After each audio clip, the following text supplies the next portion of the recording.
friends, welcome to Maths Magic Tuition Classes, my YouTube channel.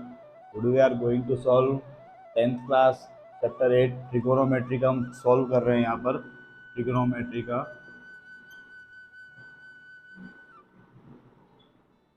त्रिकोणमिति जिसको हम हिंदी में बोलते हैं। एक्सरसाइज 8.1 हम सॉल्व कर रहे हैं। आप कंटिन्यू जो देख रहे हैं हमारे 8.1 का, आज हम 9th क्वेश्चन यहाँ पर सॉल्व करने वाले हैं। लास्ट हमने 1 to 8 1 by 1 ये क्वेश्चन सॉल्व किए हैं इस एक्सरसाइज के, तो आज 9th क्वेश्चन हम सॉल्व कर रहे हैं। उसमें दिया हुआ है in a right angle triangle ABC angle B is right where angle B is right angle, यानी कि एंगल B का जो वैल्यू है दैट इज 90 डिग्री। मैंने डायरेक्ट लिखा है राइट एंगल है। If the value of tan A is 1/√3, जो tan A की वैल्यू है यानी tan टेंजेंट एंगल A की जो वैल्यू है that is 1/√3, then find the value of two values हमको फाइंड करनी है। Number first is sin A cos C plus cos A sin C, and the number second is cos A cos C minus sin A sin C। Okay, तो maths magic tuition classes के अंदर ये YouTube channel जो है मेरे साथ कल्पेश भाना के साथ आप ये सॉल्व कर रहे हैं, सीख रहे हैं। मैं आप सबसे एक उम्मीद रखता हूँ कि आपको मैं जितने भी क्वेश्चन सिखा रहा हूँ, सॉल्यूशन बता रहा हूँ, चाहे वो किसी भी स्टैंडर्ड के हो, स्पेशली 10th क्लास के लिए जो बोर्ड स्टूडेंट्स हैं, जो CBSE NCERT की बुक हम सॉल्व कर रहे हैं, उनको बहुत अच्छे से ये समझ में आ रहा है और उनके लिए ये फ्यूचर के लिए बहुत ही अच्छा है और बहुत अच्छे से वो सीख रहे हैं। ऐसा मेरा आप सबको आशीर्वाद है कि आप बहुत अच्छा सीखें, बहुत अच्छा पढ़ें और बहुत आगे जाएं। तो आज हम इस क्वेश्चन को सॉल्व करके आपको आशीर्वाद दे रहे हैं यहाँ पर। फिर हम सॉल्व करते हैं। तो सबसे पहले जब हम सब सॉल्यूशन करते हैं बच्चों, सॉल्यूशन यहाँ पर, तो सबसे पहले हमको वैल्यू गिवन है tan A is equal to 1/√3। तो tan A की वैल्यू है वो है 1/√3। तो अपन एक सपोज करते हैं, ऐसा एक राइट एंगल ट्राइंगल हम रफली बना देते हैं साइड में और इसका नाम दे देते हैं ABC। इस टाइप से इसने बोला है B पे जो राइट एंगल है तुमने B पे बना दिया राइट एंगल। वैसे भी इस चैप्टर में मैंने आपको बच्चों पहले ही बताया है कि ट्रिग्नोमेट्री का जो चैप्टर है इसमें जितने भी ट्राइंगल्स है, कोई भी ट्राइंगल हो वो राइट एंगल ट्राइंगल ही होगा, तभी उसमें पाइथागोरस थ्योरम और आप जो PBP HHB वाली जो हम वैल्यू पुट करते हैं वो हो पाएगी। ट्रिग्नोमेट्रिक रेशियोज जिसको हम बोलते हैं वो हो पाएगा, otherwise that is not possible. तो in a right angle triangle ABC where angle B is right angle, और यहाँ पर अगर A लिखा हुआ है मीन्स ये एंगल A यहाँ पर यूज हो रहा है। अगर एंगल A यहाँ पर यूज हुआ है तो opposite side of angle A which is BC, ठीक है ना। The rules are the opposite side which we are using that is BC is perpendicular. तो ये BC क्या बन जाएगा, परपेंडिकुलर इस कंडीशन में। AC इज हाइपोटेनस, ये हाइपो हो जाएगा हमारा, और the remaining side the constant, जो रिमेनिंग साइड है इन दोनों को छोड़ के वो क्या बन जाएगा हमारा बेस। या हम ऐसा भी बोलते हैं कि जो एंगल के साथ जो साइड होती है, हाइपोटेनस के साथ जो साइड होती है वो हमेशा क्या होता है, बेस होता है, जिसको हम एडजेसेंट साइड यहाँ पर जानते हैं, एडजेसेंट साइड के नाम से जानते हैं। तो tan A की जो वैल्यू हो गई, तो आपको पता ही हमने एक इस चीज का यूज अपन शुरू से कर रहे हैं बच्चों यहाँ पर कि PBP अपॉन HHB। ये इस जो ये PBP HHB वाली जो बात है ये इस चैप्टर में बहुत इंपॉर्टेंट है। इस एक्सरसाइज में नहीं, पूरे चैप्टर में इसका बहुत यूज होगा, जिसको हम P से हम बताते हैं परपेंडिकुलर, B से हम बोलते हैं बेस, और H से हम बताते हैं हाइपोटेनस। और इसको याद रखने के लिए हमारे पास बहुत सारे टर्म्स है, जैसे कि मैंने पहले भी आपको बताया है, पंडित भोले प्रसाद, हर हर बोल, या पाकिस्तान भूखा प्यासा, हिंदुस्तान हरा भरा, ऐसा कोई भी एक अपने हिसाब से एक नाम यहाँ रख सकते हैं जिससे कि आपको ये याद रहता है। इस तरीके से जब हम इसको याद करके और आगे पढ़ते हैं तो पंडित भोले प्रसाद हर हर बम, मोस्ट ऑफ टीचर्स हमेशा यही एडवाइस देते हैं, हमने भी यही पढ़ा है। तो अब इसको हम सोल्व करते हैं। तो जब tan A यानी tan थीटा की जो बात हो रही है तो वो वैल्यू है P/B की। सबसे पहली जो वैल्यू होती है P/H वो साइन थीटा के लिए यूज होती है। नंबर सेकंड B/H ये कोस थीटा के लिए यूज होती है, एंड नंबर थर्ड P/B ये tan थीटा के लिए वैल्यू यूज होती है। यानी अपन मानते हैं कि जो tan A की वैल्यू यहाँ पर tan वी नो दैट अपन बताया था यहाँ पे, because of tan theta is equal to क्या है, परपेंडिकुलर अपॉन बेस, ठीक है ना। परपेंडिकुलर अपॉन बेस होता है, यानी अपन tan A की जो वैल्यू 1/√3 दे रखी है ये परपेंडिकुलर अपॉन बेस की वैल्यू है। इसकी परपेंडिकुलर अपॉन बेस की वैल्यू, यानी कि अपन परपेंडिकुलर की वैल्यू यहाँ पर ले लेवे तो कितनी हुई बच्चों, परपेंडिकुलर की वैल्यू हुई 1 और जो बेस की वैल्यू हुई यहाँ पर, बेस को अगर अपन कंपेयर करें तो बेस की वैल्यू हुई √3। तो सबसे पहले तो हम हाइपोटेनस पाइथागोरस थ्योरम से यहाँ पर पाइथागोरस थ्योरम का हम यूज करके यहाँ पर क्या कर लेते हैं, हाइपोटेनस की वैल्यू फाइंड करते हैं। तो आपको पता है ये पाइथागोरस थ्योरम क्या बोलता है कि hypotenuse square is equal to perpendicular square plus base square. जो हाइपोटेनस स्क्वायर जो होता है वो अदर टू साइड्स, ट्राइंगल की दूसरी साइड्स के स्क्वायर के सम के बराबर होता है। तो हाइपोटेनस यहाँ पर कितना है हमारा AC, तीसरी साइड कितनी है हमारी AC square is equal to perpendicular की वैल्यू कितनी है हमारी BC, ठीक है ना, जिसको हमने 1 यहाँ पर दिया है वैल्यू, और इसकी वैल्यू है BC और रिमेनिंग AB स्क्वायर। तो AC स्क्वायर हमको फाइंड करना है हाइपोटेनस, देन BC जो है वो क्या है परपेंडिकुलर है, उसकी वैल्यू है 1, ये 1 का स्क्वायर यहाँ पर, और प्लस AB स्क्वायर, AB कितना है बच्चों √3 का स्क्वायर। तो 1 का स्क्वायर हो जाएगा हमारा 1 और √3 का स्क्वायर बनेगा 3, ठीक है ना। हमेशा इस बात का ध्यान रखिए किसी भी नंबर के ऊपर, कोई भी नंबर हो, उस पर दो चीज अगर दोनों है, यानी स्क्वायर भी है और अंडर रूट भी है, तो हमेशा वो नंबर एज इट इज आएगा। मैं आपको सिखाने के लिए यहाँ पर बता देता हूँ इस जगह पर। जैसे √3 के ऊपर हमने यहाँ देखा कि स्क्वायर था, तो आपने इसकी वैल्यू लिखी 3। ऐसा क्यों होता है, वाई? इसका रीजन ये होता है कि जो रूट होता है ना, इसको एक्चुअली में पावर होती है 1/2 है। स्क्वायर रूट की पावर का मतलब होता है 1/2, और वापस क्या है इसके ऊपर स्क्वायर, क्या है स्क्वायर। फिर अपने एक आइडेंटिटी अपन ने ऐसी देखी है कि if a raised to m again raised to n, यानी कि पावर पे पावर हो, एक्सपोनेंट पे भी एक्सपोनेंट हो, डबल एक्सपोनेंट हो, then the base remain same and the power goes for multiplication in both. यानी कि बेस वही रहता है और जो पावर होती है m और n आपस में क्या होगी, मल्टीप्लाई होगी। उस कंडीशन में हम ऐसा लिख देते हैं 3 ⁻1/2 और इंटू 2, तो ये 2 से 2 क्या हो जाएगा कैंसिल, और 3 ⁻1 यानी कि 3 इसका आंसर आएगा। इसलिए कभी भी किसी भी नंबर पे ध्यान रखो कि रूट भी हो और पावर 2 भी हो, दोनों कंडीशन अगर हो, उस कंडीशन में वो नंबर ही उसका आंसर होता है और इसकी वैल्यू होती है। तो यहाँ पर आ गया हमारा 3, यानी इसको अपन प्लस करेंगे, 1 + 3 कितना हो जाएगा 4AC स्क्वायर।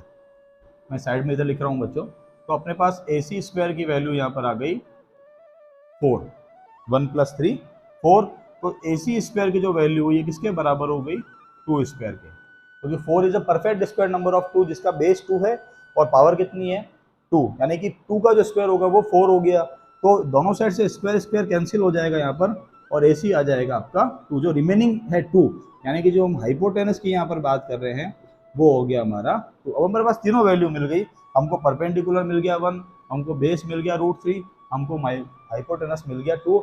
अब हम क्या करेंगे, सबसे पहले साइन A और कोस C और साइन C कोस C, ये जो 4 वैल्यूज है, हम 1 बाय 1 क्या करेंगे, चारों वैल्यूज को फाइंड करेंगे। ये बच्चों रफ वर्क है, इसको आपको नोट नहीं करना है, जस्ट मैंने आपको सिखाने के लिए किया है, बाकी का मैं यहाँ पर नीचे कंटिन्यू कर रहा हूँ यहाँ पर। तो आप ये देखिए इस क्वेश्चन में हमको किस किस वैल्यू की नीड है, क्या क्या हमको जरूरत होगी। तो हमको जरूरत होगी साइन A की जरूरत होगी, कोस C की जरूरत होगी, कोस A की रिक्वायरमेंट होगी, और साइन C की सेम वापस वही वैल्यूज यहाँ पर भी यूज होगी। Then first we will find 1 by 1 all the 4 values, ठीक है। तो सबसे पहले हम बात करते हैं sin A की। तो sin A क्या होता है, परपेंडिकुलर अपॉन हाइपोटेनस। क्या होता है, परपेंडिकुलर अपॉन हाइपोटेनस। तो A अपन ने एंगल यहाँ पर लिया था, तो BC ही परपेंडिकुलर है और AC हाइपोटेनस है। तो कितना वैल्यू हो जाएगा साइन A का, साइन A का वैल्यू हो जाएगा परपेंडिकुलर कितना है, परपेंडिकुलर BC, और परपेंडिकुलर की वैल्यू है 1, कितनी है 1, तो परपेंडिकुलर की वैल्यू हो गई 1, और हाइपोटेनस की वैल्यू हो जाएगी अभी जस्ट आपने फाइंड की है यहाँ पर 2। तो साइन A का वैल्यू हो गया 1/2। ऐसे हम सेकेंड नंबर फाइंड करते हैं। पहले इधर कोस A, क्या फाइंड करते हैं कोस A। कोस A क्या होता है, बेस अपॉन हाइपोटेनस। क्या वैल्यू होती है कोस की, बेस अपॉन हाइपोटेनस। तो कोस और A, तो कोस A में एंगल A जब रहते हैं तो बेस कितना है AB, क्या है AB, और बेस का वैल्यू कितना है यहाँ पर √3, कितना है यहाँ पर बेस का जो वैल्यू है वो है √3, और हाइपोटेनस का वैल्यू है 2। ये दो हमारी वैल्यू हो गई यहाँ पर। अब हमको दो वैल्यू और रिक्वायरमेंट है, sine C and cos C। We have also find 2 values, sine C और कोस C, इसकी भी रिक्वायरमेंट है। लेकिन जब हम ये वैल्यूज कंप्लीट करेंगे तो एंगल जो होगा ना इस कंडीशन में ये वाला एंगल यूज होगा, क्योंकि हमें sin C और cos C यानी एंगल जब ये यूज होगा तो उससे फर्क क्या बनेगा कि the opposite side of the angle that was AB now become base to perpendicular, यानी अब ये बेस नहीं है, क्या बन गई, परपेंडिकुलर बन गई। हाइपोटेनस सेम रहेगा and the remaining adjacent side with hypotenuse is now become base, यानी इस कंडीशन में अब BC जो बन जाएगा वो क्या बन जाएगा, बेस। यानी कुछ नहीं हुआ, जो परपेंडिकुलर है वो बेस बन गया और जो बेस है वो परपेंडिकुलर हो गया। एंगल चेंज होने की वजह से दोनों वैल्यू आपस में इंटरचेंज हो गई। हाइपोटेनस पे कोई फर्क नहीं पड़ता है, हाइपोटेनस रिमेन सेम, हाइपोटेनस के ऊपर किसी चीजों का कोई इफेक्ट नहीं होता है। हाइपोटेनस तो हमेशा the opposite side of right angle होती है, इसलिए हमेशा वो सेम रहता है। अगर हम साइन सी की बात करेंगे तो वापस क्या लिखेंगे हम, परपेंडिकुलर अपॉन हाइपोटेनस ही लिखेंगे, लेकिन इस कंडीशन में जो परपेंडिकुलर होगा वो बदल जाएगा।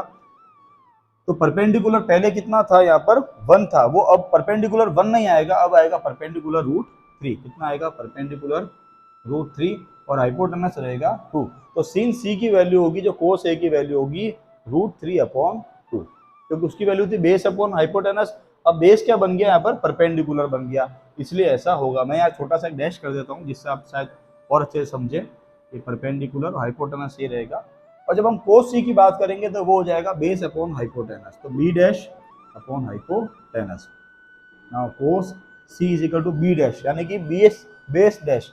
तो बेस की वैल्यू कितनी है यहाँ पर, जो परपेंडिकुलर की वैल्यू थी 1, अब वो क्या बन गया, बेस, तो 1 हो गया यहाँ पर, ऊपर बेस 1 और हाइपोटेनस हो गया 2। ठीक है, ये हमने वैल्यू लिख दी। अब यहाँ पर अगर आपको वैल्यूज पुट करनी हो तो आप वैल्यूज भी पुट कर सकते हो। फर्स्ट ये परपेंडिकुलर था BC, उस समय इस BC की वैल्यू थी 1 और इसकी वैल्यू थी √3 और ये हो जाएगा हमारा 2। ठीक है ना, जस्ट अ मिनट, मैं अच्छे से लिख देता हूँ यहाँ पे 1/√3 और ये आपका हो गया। ये आपको पूरा अच्छे से 100 में आ रहा है। और अब आप समझ गए कि ये जो है AC वो हाइपोटेनस है, BC है वो परपेंडिकुलर और बाद में बेस है, और AB जो पहले की कंडीशन में बेस था और अब क्या है, परपेंडिकुलर है। अब इस कंडीशंस में आपने देखा कि वैल्यूज अलग अलग आई, हमने एंगल्स चेंज कर लिए, लेकिन आपने एक चीज देखी, वैल्यूज परपेंडिकुलर बेस की चेंज होती है, एक्चुअल जो वैल्यू होती है, जैसे कि जो BC की वैल्यू थी 1, वो 1 की 1 ही रहेगी, उसमें कोई चेंज नहीं रहेगा। और सेम AB की जो वैल्यू थी दैट वाज √3, तो सेकंड कंडीशन में भी AB की वैल्यू √3 रहेगी, वैल्यूज में चेंज नहीं होता है, सिर्फ जो टर्म्स होते हैं वो इंटरचेंज होते हैं आपस में। Okay,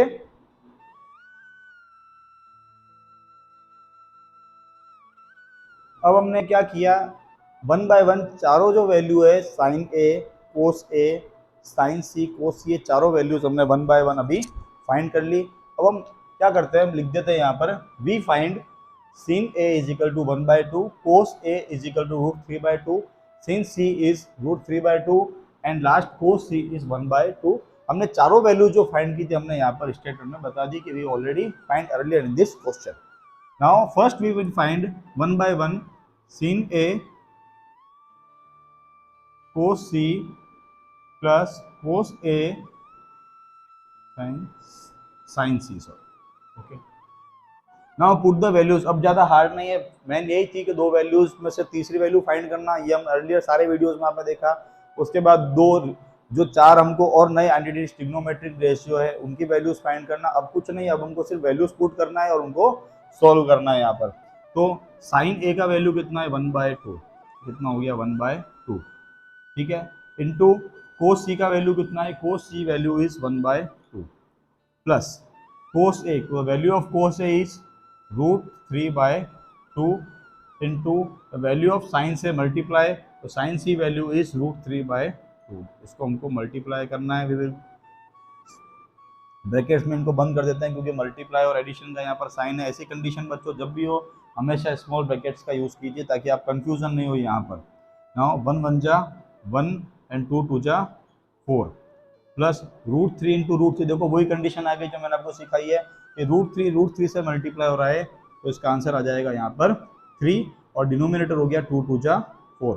now we take LCM, the LCM is or the denominators are the same for both the fraction or rational numbers, so the LCM is 4 or 4 has a common denominator, then upside is 1 plus 3 and 1 plus 3 is 4 और 4/4 दोनों cancel हो जाएंगे आपका और यहाँ पर 1 आ जाएगा आपका यहाँ पर आंसर। यानी फर्स्ट का जो आंसर आएगा वो आएगा 1। कितना आएगा 1। अब अपन सेकेंड नंबर करते हैं यहाँ पर। Second number of this question is cos A cos C, cos A cos C minus sin A sin C। ठीक है, ये हम यहाँ पर लिख देते हैं। cos A cos C minus sin A sin C। अब कुछ नहीं करना है हमको, जैसे हमने यहाँ पर वैल्यूज पुट करी सेम हम यहाँ पर भी वैल्यूज पुट करते हैं। Number first cos A, the value of cos A is √3/2 multiply by cos C। cos C की वैल्यू हो गई 1/2 और अपन ब्रैकेट में इसको बंद कर देते हैं यहाँ पर माइनस। ब्रैकेट में बंद करना बहुत जरूरी होता है दो कंडीशन में। पहला, जब टर्म्स मल्टीप्लाई हो रहे हो, ठीक है ना, आपस में, और एडिशन सब्ट्रैक्शन के भी साइन हो। और सेकंड, जब भी कोई इंटीजर नेगेटिव इंटीजर आ रहा है, यानी जब भी कोई रेशनल नंबर या नंबर जब नेगेटिव में आ रहा है, नेगेटिव इंटीजर यूज हो रहा है, उस कंडीशन के अंदर हमेशा अपन को नंबर को ब्रैकेट में बंद कर देना चाहिए। तो साइन ए कोस सी की जब हम बात करते हैं तो sine A, the value of sine A is 1/2 and the value of sine C is √3/2। ठीक है बच्चों, तो यहाँ पर हमने सीख लिया। तो मैं आप सबसे एक उम्मीद करता हूँ कि जैसा मैं आपको सिखा रहा हूँ, आप सब बच्चे जो 10th के स्टूडेंट्स हैं स्पेशली, वो सब इसको सीख रहे हैं। तो मेरी तरफ से आप सबको बहुत सारी ब्लेसिंग्स हैं। अगर बच्चों आप चैनल पे नए हैं तो इस चैनल का नाम मैं आपको बता देता हूँ, मैथ्स मैजिक ट्यूशन क्लासेस है। मेरा नाम कल्पेश भाना, मेरे साथ आप ये सब सीख रहे हैं। अगर आप बच्चों चैनल पे नए हैं, पहली बार ये वीडियो देख रहे हैं, then please subscribe the channel and share with others. आपको वीडियो कैसा लगा? अगर अच्छा लग रहा है तो लाइक करना बिल्कुल भी नहीं भूलें। और अच्छा लग रहा है, आपको कैसा लग रहा है, कोई डाउट है, कुछ बोलना है, तो कमेंट सेक्शन में जरूर बच्चों बताएं, उस अपनी बात को जरूर रखिए। आपका कोई भी डाउट होगा 10th क्लास का तो मैं सॉल्व करके वीडियो जल्द से जल्द वीडियो अपलोड करूंगा उसके ऊपर। ठीक है, I again repeat, please subscribe our channel and support us by like, comment and share with others. Okay, now back to the question. Now again √3 × 1, then √3 और 1 को मल्टीप्लाई करेंगे तो यहाँ हो जाएगा √3। कितना हो जाएगा? √3, और नीचे डिनोमिनेटर में 2 2 जा 4, माइनस 1 × √3 हम करेंगे तो 1 × √3 और 2 2 जा 4। ये दोनों सेम टू सेम नंबर है तो देखो डायरेक्ट ही कैंसिल हो जाएंगे, प्लस √3 माइनस √3 कैंसिल हो जाएंगे, और जो इसका वैल्यू आएगा वो आ जाएगा 0 और इसका आंसर होगा 0। तो हमारे यहाँ पर दोनों क्वेश्चन क्या हो जाते हैं बच्चों? कंप्लीट हो जाते हैं। यानी पहले का जो हमारा आंसर आता है वो आता है 1, और जो दूसरे का जो आंसर आता है सेकंड नंबर का वो आता है 0।